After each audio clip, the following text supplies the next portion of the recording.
آپ تمام جماعت کو ہماری جانب سے یا علی مدد، مولا علی مدد۔ آج ہم آپ کو بتائیں گے کہ ایک سول یعنی روح کی خصوصیات کیا ہوتی ہیں، اس کی خوبیاں کیا ہوتی ہیں۔ ہم نے اس سے پہلے سول پہ کافی ویڈیوز بنائی ہوئی ہیں، جیسے کہ the soul in Ismaili cosmology, soul and spirit, body and soul, life after death, جس میں کافی گہرائی سے بتایا گیا ہے۔ ان سب کا لنک ڈسکرپشن میں موجود ہے، آپ چاہے تو وہ ویڈیو بھی ڈسکرپشن میں لنک کے ذریعے دیکھ سکتے ہیں۔ آپ سے وہی سیم ریکویسٹ کہ آپ ہمارے چینل کو سبسکرائب کر لیں اور ہمارے فیس بک پیج کو بھی سپورٹ کریں اور ہماری ویڈیو کو دوسروں تک ضرور پہنچائیں۔ آئیے اب اس سب کو تفصیل سے سمجھتے ہیں۔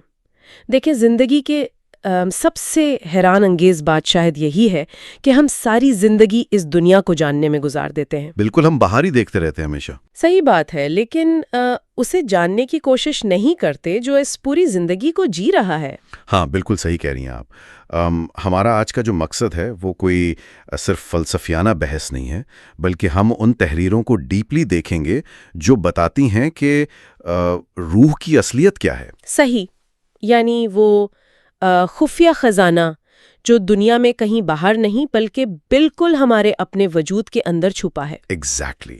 ظاہری علم میں ہم معلومات ایڈ کرتے ہیں، چیزوں کو جمع کرتے ہیں، جبکہ روح کو سمجھنے کا یہ سفر ایکچولی گھٹانے یا سبٹریکٹ کرنے کا عمل ہے۔ یعنی چیزوں کو خود سے الگ کرنا۔ جی ہاں، یہ ان تمام جھوٹی پہچانوں کو ہٹانے کا سفر ہے جو وقت کے ساتھ ذہن پر چڑھ جاتی ہیں۔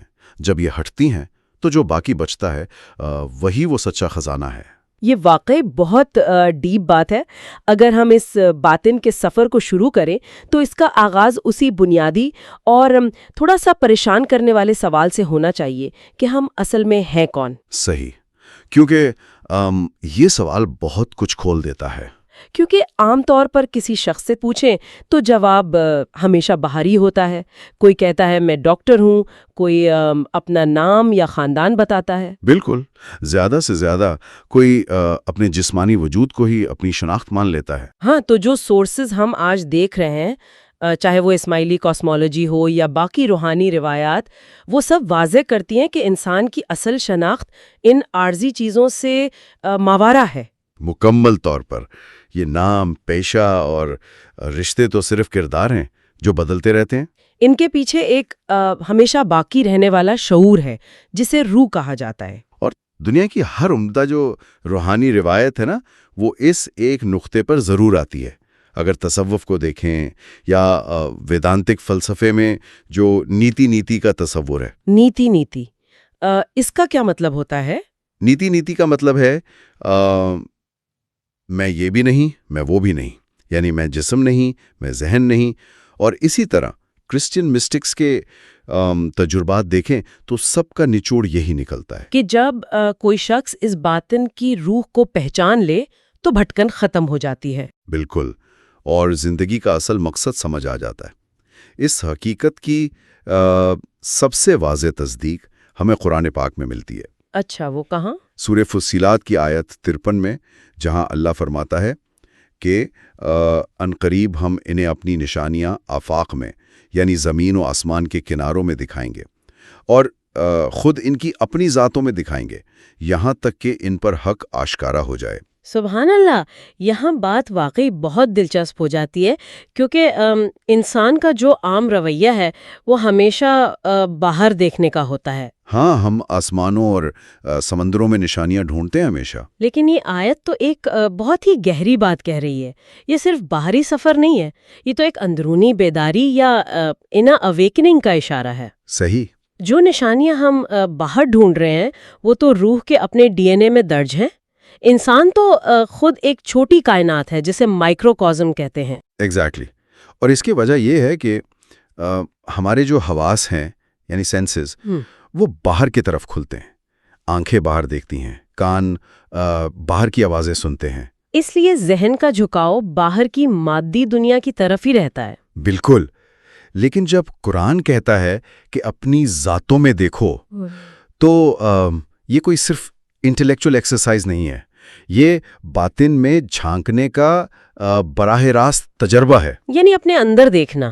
ہاں، ان خیالات اور جذبات کو دیکھنا اور اس شعور کو پہچاننا جو انہیں دیکھ رہا ہے، وہ دیکھنے والا ہی روح ہے۔ ٹھیک ہے، اگر حقیقت بالکل ہمارے اندر ہے تو پھر یہ روح اصل میں بنی کس چیز سے ہے؟ یہ بہت اہم سوال ہے۔ اور جب جسمانی وجود تبدیل ہوتا ہے یا جب موت آتی ہے تو اس شعور کا کیا بنتا ہے؟ اس کو ٹھیک سے سمجھنے کے لیے قرآن پاک کے 2 حوالوں کو جوڑنا بہت ضروری ہے۔ پہلے سورہ البقرہ کی آیت 29 میں ذکر ہے کہ اللہ نے زمین کی ہر چیز انسان کے لیے پیدا کی۔ صحیح، مادی تخلیق کا ذکر ہے یہاں۔ ہاں، پھر اس کے بعد سورہ النساء کی پہلی آیت میں روح کی تخلیق کا ذکر آتا ہے، جہاں واضح کیا گیا ہے کہ اللہ نے انسان کو ایک جان سے یعنی نفس واحدہ سے پیدا کیا اور پھر اسی سے جوڑا بنایا اور بے شمار لوگ پھیلا دیے۔ بالکل۔ تو یہ آیات اشارہ کرتی ہیں کہ روح کوئی مادی چیز نہیں ہے جو وقت اور جگہ کی قید میں ہو، یہ تو اس عظیم سرچشمے کا حصہ ہے۔ یہ وہ بنیادی جوہر ہے جو اس فانی جسم کو زندہ رکھتا ہے پر خود کبھی فنا نہیں ہوتا۔ صحیح کہہ رہی ہیں آپ۔ انسان کے جسم اور روح کے اس رشتے کو سمجھنے کے لیے مکان اور مکین کی مثال بہت مفید رہتی ہے میری نظر میں۔ اوہ ہاں، یہ بڑی زبردست مثال ہے ویسے۔ دیکھیں، جسم بالکل ایک مکان کی طرح ہے اور روح اس میں رہنے والا مکین۔ مکان مٹی اور اینٹ کا بنا ہے جبکہ اس میں رہنے والا شعور مکمل طور پر الگ حقیقت ہے۔ صحیح بات ہے۔ اگر ہم سائنس کو بھی دیکھیں تو بائیولوجی کہتی ہے کہ ہر 7 سال بعد انسان کے جسم کا ہر ایک سیل، ہر خلیہ مر کر نیا بن چکا ہوتا ہے۔ یعنی جسمانی طور پر تو انسان وہ رہتا ہی نہیں جو وہ 10 سال پہلے تھا۔ ایگزیکٹلی۔ پھر بھی بچپن کی یادیں اور اپنی ذات کا احساس وہی رہتا ہے۔ یہ واضح ثبوت ہے کہ مکان بدل رہا ہے لیکن مکین وہی ہے۔ اگر ہم اس کو بڑی تصویر سے جوڑیں تو یہ تصور زندگی اور موت کے خوف کا رخ ہی بدل دیتا ہے۔ وہ کیسے؟ دیکھیں، ایک مکان کے ساتھ انسان کیا کیا نہیں کرتا۔ اس پر نیا پینٹ ہوتا ہے، وہ ٹوٹتا پھوٹتا ہے، پرانا اور خستہ حال ہو جاتا ہے، اور ایک دن زمین دوز ہو جاتا ہے۔ لیکن مکان گرنے سے اس میں رہنے والے کا وجود تھوڑی ختم ہو جاتا ہے۔ بالکل نہیں، وہ مکین تو اس خنڈر سے نکل کر آگے بڑھ جاتا ہے۔ اسی طرح موت مادی جسم کا انجام ہے، روح کا نہیں۔ روح ہمیشہ قائم رہتی ہے اور اپنے اگلے سفر پر نکل جاتی ہے۔ ایگزیکٹلی۔ لیکن رکیے، یہاں ایک بہت بڑا تضاد سامنے آتا ہے۔ اگر یہ بات اتنی ہی سچ ہے کہ روح ہمیشہ قائم رہتی ہے اور موت صرف مکان کے گرنے کا نام ہے، ہاں، تو پھر ایک عام انسان موت سے اتنا خوفزدہ کیوں ہوتا ہے؟ انسان جسم پر آنے والی ہر تکلیف کو اپنی تکلیف کیوں سمجھ لیتا ہے؟ یہ بہت ہی گہرا اور بنیادی سوال ہے، اور اس کا جواب ہماری انا یا ایگو اور اس کی اٹیچمنٹ میں چھپا ہے۔ اچھا۔ ہوتا یہ ہے کہ مکین اس مکان میں اتنے لمبے عرصے سے رہ رہا ہوتا ہے اور انہی حواس سے دنیا کو دیکھ رہا ہوتا ہے کہ وہ دھوکے میں آ جاتا ہے۔ وہ بھول جاتا ہے کہ وہ اس مکان سے الگ کوئی چیز ہے۔ ہاں، وہ مکان کی چوٹ کو اپنی چوٹ اور بڑھاپے کو اپنا بڑھاپا سمجھنے لگتا ہے۔ اس حالت میں جب مکان کے ختم ہونے کا وقت آتا ہے تو انسان کو لگتا ہے جیسے اس کا اپنا وجود ہی مٹنے والا ہے، جبکہ حقیقت اس کے بالکل برعکس ہے۔ ویسے اس وجود اور شعور کے رشتے کی ایک بہت پیاری تفصیل قرآن میں موت اور نیند کے موازنے کے ذریعے بھی سمجھائی گئی ہے۔ جی ہاں، سورہ زمر کی آیت 42 یہاں ہماری آنکھیں کھولنے کے لیے کافی ہیں۔ اس آیت میں ارشاد ہے کہ موت کے وقت روحوں کو قبض کر لیا جاتا ہے۔ صحیح۔ اور جو لوگ نہیں مرتے ان کی روحوں کو نیند کی حالت میں روک لیا جاتا ہے۔ پھر جن کی موت کا فیصلہ ہو چکا ہوتا ہے، خالق انہیں اپنے پاس روک لیتا ہے اور باقی روحوں کو واپس بھیج دیا جاتا ہے۔ تو اس سے یہ بات بالکل شیشے کی طرح صاف ہو جاتی ہے کہ موت کے بعد انسان فنا نہیں ہوتا۔ بالکل، بلکہ روح کی سطح پر یہ شعور مکمل بیدار رہتا ہے۔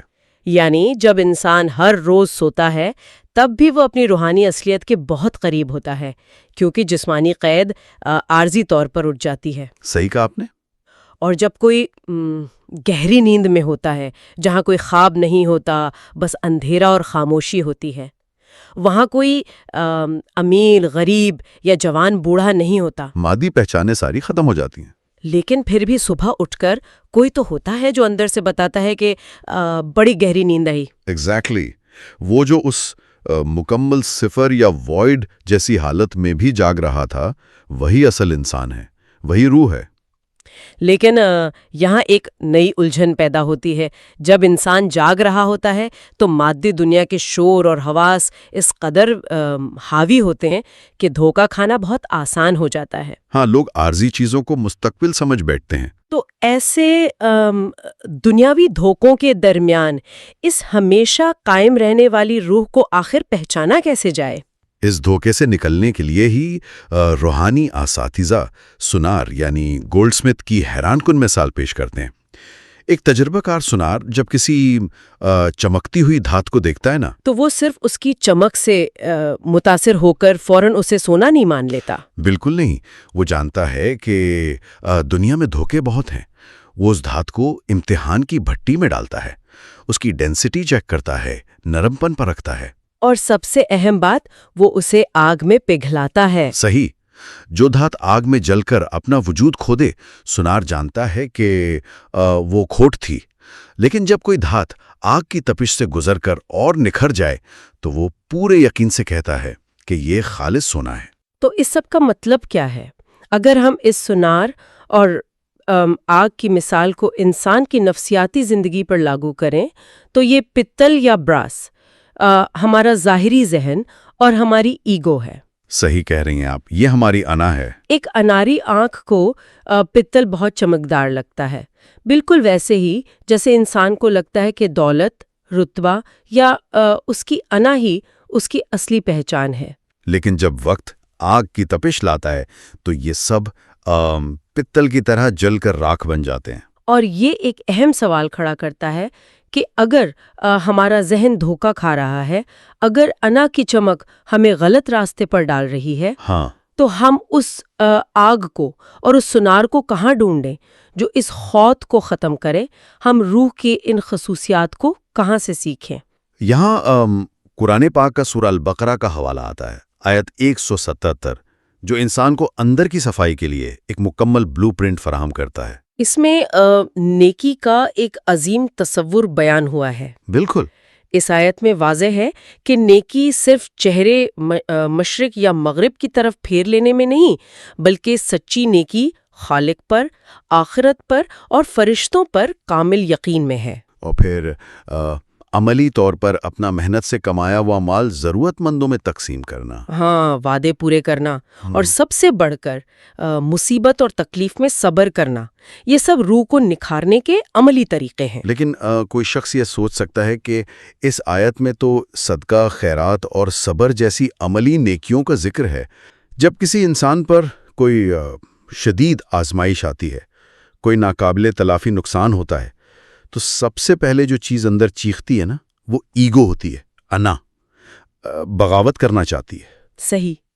لیکن اس آزمائش کی تپش میں جب کوئی صبر سے کام لیتا ہے تو وہ صبر اصل میں ایک تیز آگ بن کر اس انا کی خود کو جلانا شروع کر دیتا ہے.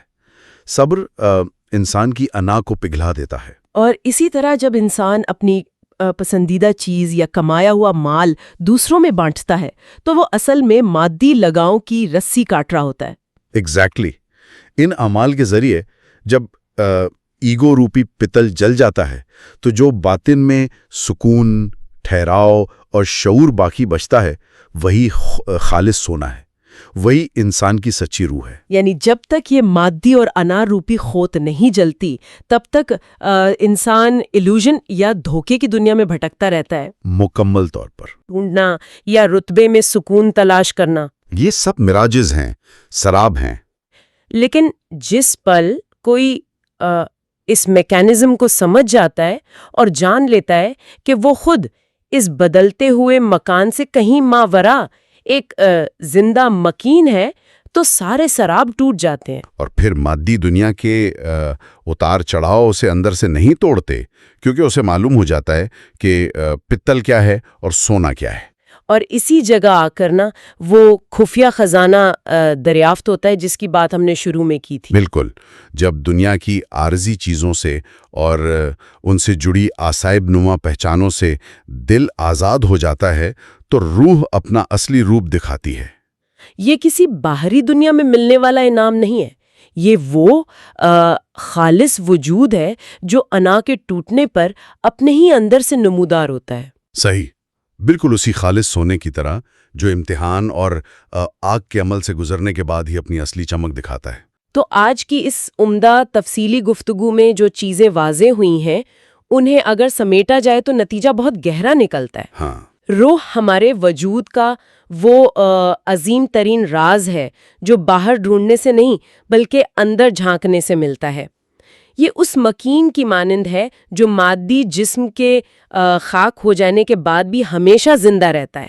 موت صرف مکان کی ہوتی ہے، مکین کی نہیں۔ اور جیسا کہ سونار کی مثال سے ہم نے سمجھا، اس روحانی حقیقت کو پہچاننے کے لیے دھوکوں بھری دنیا میں سچی کوشش، باطن کی صفائی اور صبر و یقین کے امتحان کی ضرورت ہوتی ہے، تاکہ انا کے دھوکے ختم ہوں اور اصل شعور جھلک اٹھے۔ اور اسی کے ساتھ ایک بہت ہی بنیادی فکر سامنے رکھنا ضروری ہے۔